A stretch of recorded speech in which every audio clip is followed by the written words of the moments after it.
Hey everybody, hope you're all doing well. My name is Steven, and this is the Storytime channel. Today we have some malicious compliance stories, and our first story of the day is by Rambo Robertson's 20. Take everything of yours out of the truck before you punch out. Backstory. Way back, I grew up in a family that when something broke, you'd usually need to fix it yourself. No reason to spend large amounts of money we didn't have to fix something $50 and a bit of elbow grease could in a few hours. So I learned from a young age to fix my car's problems by going to the local junkyard and picking parts off the recently crashed cars. Main story. I work as a ready mix driver, concrete mixer driver. I started out a few years back for a statewide ready mix company in California. I had my A-class license prior, but they essentially trained me on how to do the job. I fully loved my job. Well, a few years back the company decided that they wanted to cut costs by creating a new policy that the mechanics couldn't work on overtime.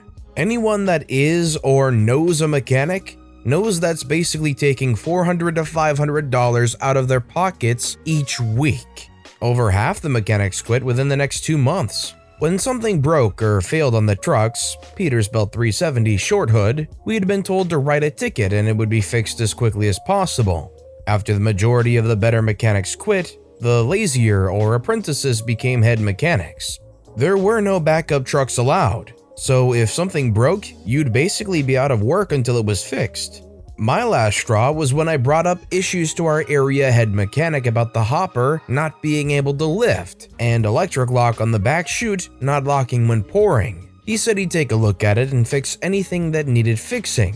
The next day, when I came in and talked to our batcher/manager, he told me the diagnosis was the hopper wouldn't lift because it was cement heavy. It was brand new and clean, and the chute looked fine. I could literally swing it back and forth with 200 pounds of concrete on it. I complained, and my manager told me if I didn't like how it was fixed, I could fix it myself. So, I did. Not the malicious compliance part yet. So I started replacing everything that needed fixing with my own parts picked up from the local truck graveyard. You know, the one where every freeway accident truck goes to die and be forgotten. Over the next year, I replaced multiple bits and pieces and even a few major ones, also on my own time and dime. But the majority of the parts were $20 to $100 at a time, and when I have no work until it's fixed, it was like it was a requirement. Some were just to make it more of my truck. Now we get to it. I had been joking with a coworker about quitting for a better company. Just joking around, no seriousness in my voice. He eventually mentioned something along the lines of it to my manager. My manager told me day one, if I'm going to quit, just quit because I won't be given any more work. Next day, I worked my shift and went in to ask for a day off in the following week. OP says, "Hey boss." Manager says, "I heard you're looking to quit, OP." OP says, "What? I'm not looking to quit." Seriously confused. So said you're looking at better offers. You're looking to quit. I see no reason to give you any more work. This company is for workers that actually want to work. OP says, "I'm not quitting, I swear. We were just joking around." I told you day one, if you're going to quit, quit. Pack all your stuff from the truck before you punch out and drop the key in the front lockbox when you're finished. Seriously, I have no idea why he didn't believe me. He signs off my overtime logbook as I was already past my 8 hours before he left for the day. I was seething. I was pissed. I lost my job for a stupid joke. I didn't even think about what I had intended to do until I had already removed the majority of tools and basic personal items from the truck. It was in the moment before I was about to clock out. I saw that I was only at 9 hours. I was allowed a 14 to 16 hour day with the manager's approval, which I had. It's time. I used all of their tools to do it. I first start by removing the multiple hydraulic hoses from the truck with leather gloves because it was still hot after a long day. I removed the lug nuts, air hoses, safety clips, caps, the rear-end-cab switches, the seat adjuster, the real wooden dashboard, found it in a wrecked truck, $15 win. By this point, I was around 11 hours. I kept going with my major items. New concert class Sirius XM radio and Bluetooth, chrome bumper in the front, right headlamp, full headlamp, one air tank that fed the chute vibrator, and water tank and both back taillight panels on the booster tires. As a last freak you, I even hammered and grinded down the patches I welded onto the drum. Well, only 2 of them along the thinnest area of the drum. With that, the truck looked like it belonged in the junkyard itself. It was unusable. Since they never reimbursed me for a single part or even asked me for the receipts, they had no claim to any of the parts I added to the truck. I was also on their clock for 15.25 hours. The manager obviously wasn't happy, left me multiple angry calls, emails, and eventually sent lawsuit papers for damages in small claims court. I brought my brother, who was a lawyer, not really his area, but he did well enough. They laid out their claims, and I laid out the receipts and list of every single item removed from the truck that I had purchased with my own coin. The judge dismissed the case, and we immediately sued for damages and unpaid wages. They were holding my last 2 weeks hostage. We won. They were ordered to pay court fees and 2 extra weeks base pay on top of my paychecks.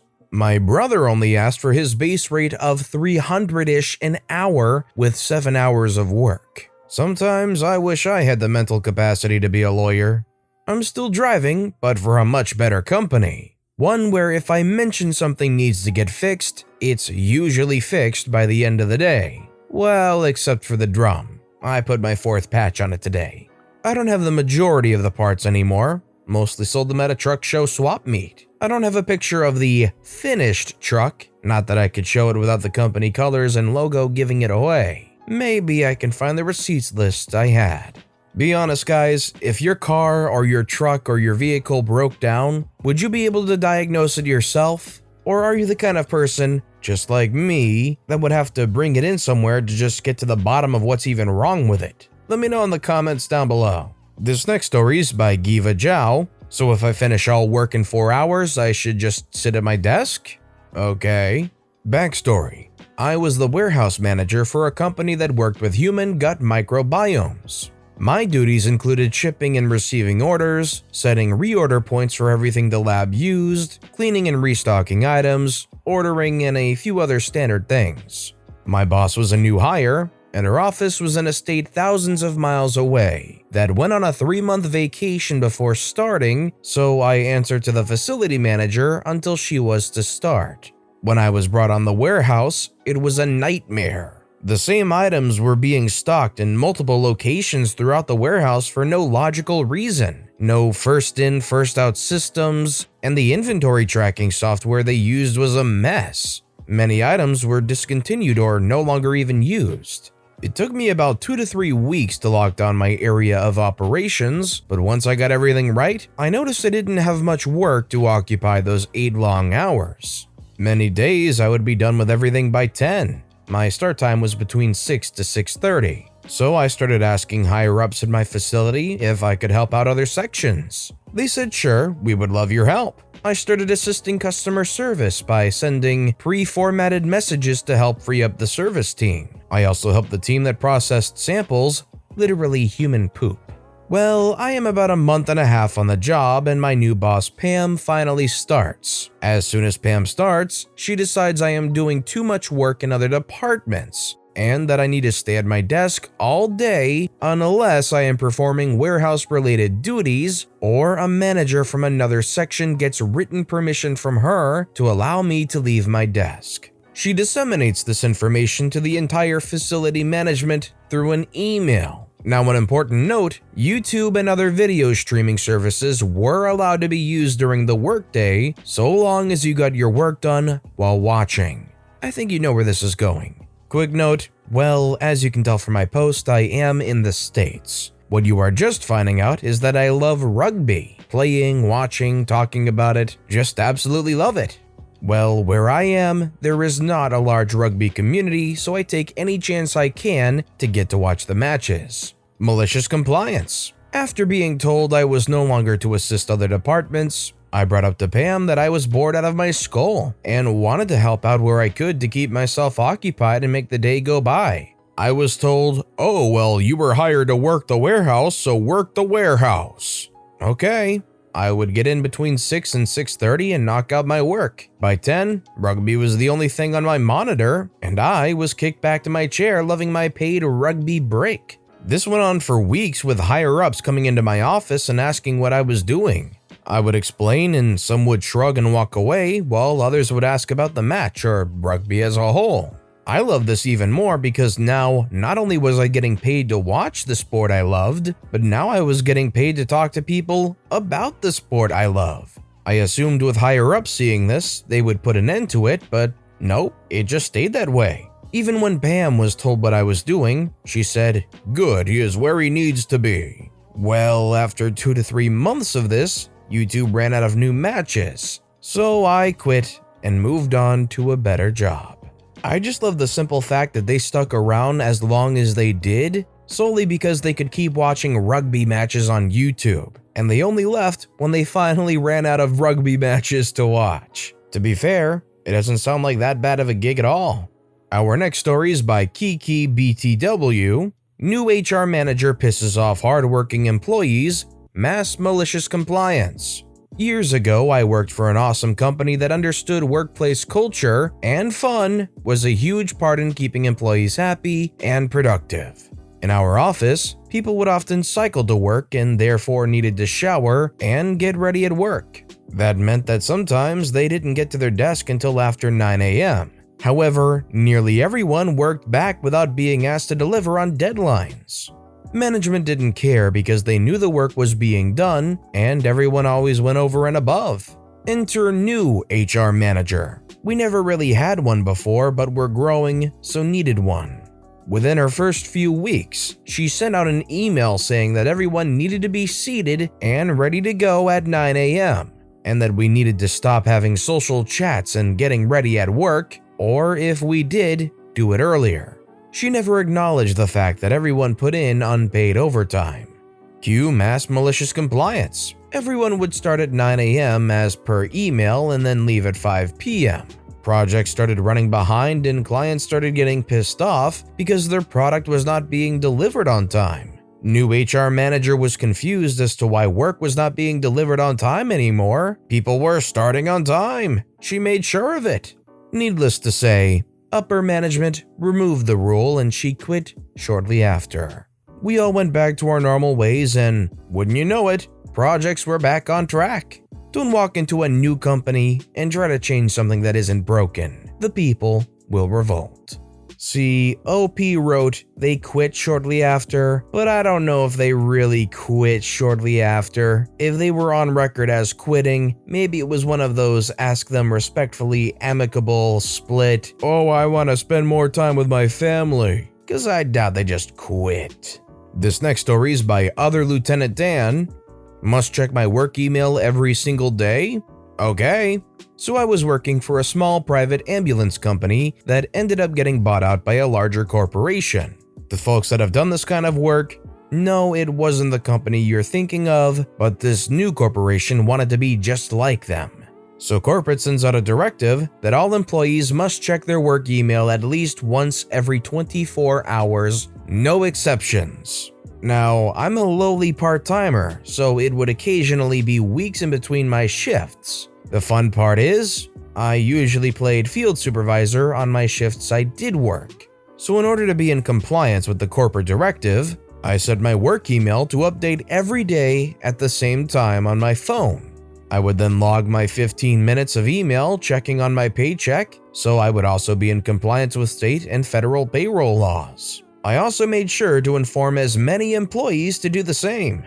Didn't check your email while you were on shift because you were too busy trying to figure out what made grandma's ambulance ride to the doctor medically necessary? That's okay. Just check it when you get home. Make sure you put it on your timesheet though. It took a couple pay cycles, but eventually I get a call, on my day off, asking why I'm logging 1.75 hours on weeks that I didn't even work. I explained that I was just following their corporate directive. I was told at that point that I was no longer able to log those hours. I told them to give me that in writing, as that goes against labor laws. Needless to say, the directive to check email every day got revoked. Oh, but I did put down 30 minutes on my timesheet for the call as it took 22 minutes. When you're getting these demands and these orders, especially oddly specific ones, you definitely want to get it in any form of writing you can. Handwritten, email, however you can secure it. You never know how much it'll help you later on. And our final story of the day is by Shiko G. Book a meeting at 8:30. We'll start at 8:30. Way back when dinosaurs roamed the earth and people worked in offices, we had a new team leader who had recently learned about the project management methodology known as Agile. So being a first-time team leader and not really knowing what their team does, good old team leader decided to set up a stand-up each morning at 8:30. It should be known that our hours were 8:30 to 17, and a few of us started and finished early, so it wasn't the most hardship for us to have a meeting at that time of day. The exception, of course, being Dearest team leader, who struggled to make it into the office before 8:35 on a good day and before 8:45 on most days. Those of you who know Agile know a daily stand-up is usually only 15 minutes. So being the good little minions that we are, the 4 to 5 of us who were in on time would start our stand-up promptly at 8:30, go around the room, and be back at our desks before team leader arrived. Team leader would swan in at 8:45, ask if we're ready for our stand-up, looked surprised when we explained we already had it, and sheepishly alternated between asking us one by one throughout the day what we are working on and telling us to do the stand-up again. This went on for months, with no explanation as to why they simply wouldn't move the meeting to 8:45 or 9 o'clock. Unfortunately, the chaos of 2020 brought a stop to the fun, and the entire team was made redundant, with the exception of the team leader. Everyone who got let go did eventually find bigger and better things to do with their lives.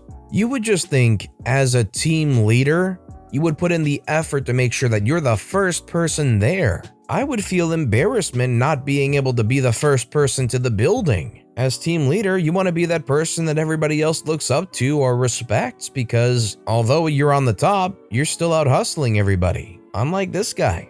But with that being said, that's all the time we have for today. So if you have a favorite story of the day, let me know which story and why in the comments down below. But besides that, if you enjoyed the video, please consider giving it a like, and if you haven't, subscribe and turn notifications on so you'll never miss an upcoming video. No matter what you do, whether it's just viewing the video, liking, subscribing, turning notifications on, I appreciate the heck out of it. Every little thing that you do helps the channel grow that much more, and I can't thank you enough for it. So until next time, I hope you all have a wonderful day, and I'll be right here next time on the Storytime channel.